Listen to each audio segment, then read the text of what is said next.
Begin by asking you, what does the history tell us about the success of old CEOs who come back as new CEOs? Does it usually work or not? Well, there are spectacular cases of success, and we all know what they are. There's Steve Jobs, there's Howard Schultz, there's a few other cases where everybody points to them. But actually, in 2020, the Sloan Management Review published some very good research by some professors out of actually UNC, and they looked at 167 cases of boomerang CEOs, as they're called. And the numbers actually would show you that it doesn't really work all that well. I mean, that in most of the cases, in the vast majority of the cases, that stocks underperform when CEOs come back. So there are these spectacular cases, and there are cases where CEOs really want to protect their legacy, and they go back, and that's the impetus, or the board calls them back for that reason. But if you just look at the sheer research, it's not as good a picture. In fact, it's a pretty negative picture. Americus, does your research, do your views agree with what Susie just cited? In other words, for every Steve Jobs or Howard Schultz, there may be 3 or 4 that don't work out?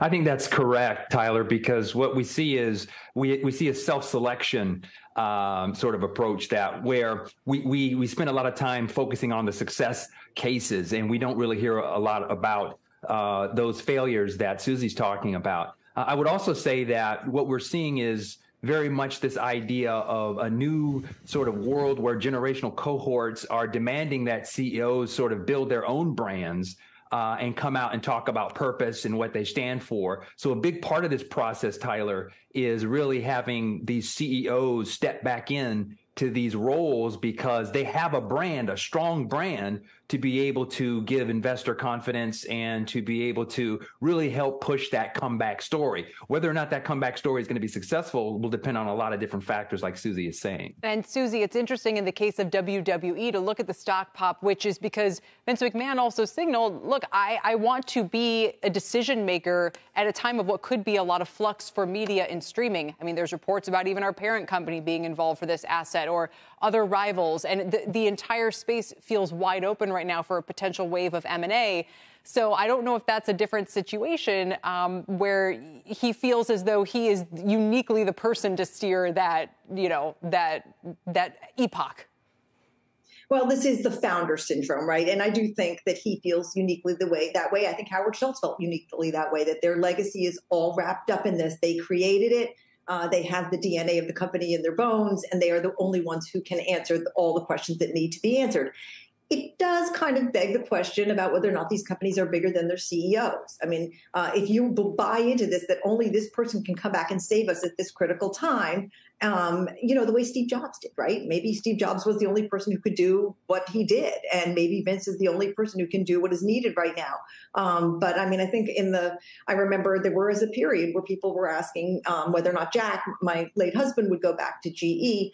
And when I remember David Zasloff asked him this question at a function we were at, and Jack said, look, GE is just so much bigger than me, so much bigger, it was bigger than the CEO, and there's great people there. And that was his argument for just trying to put that to sleep right away. But there is this, as Americus was saying, there is this notion that you are the brand, you are the company. And whether that's healthy, that's a question for the boards to work on. Susie, as you often do, you have the courage to ask yourself the question that I was about to ask you, because your husband, your late husband, certainly would have been in a conversation should he return to GE during its era there where it was not doing so well. Americus, let me turn back to you and ask the question. Do these situations where the old person comes back, do they work better when that old person coming back is the founder? Can we extrapolate? That's a great question, Tyler. I think that one would have an intuitive hypothesis that the fact that the founder steps back in. So if you take the example of Stick Fix, the founder created this. Mm-hmm. So Katrina Lake has a brand, a very powerful brand. She started the company in 2011 while she was doing her Harvard MBA, I believe.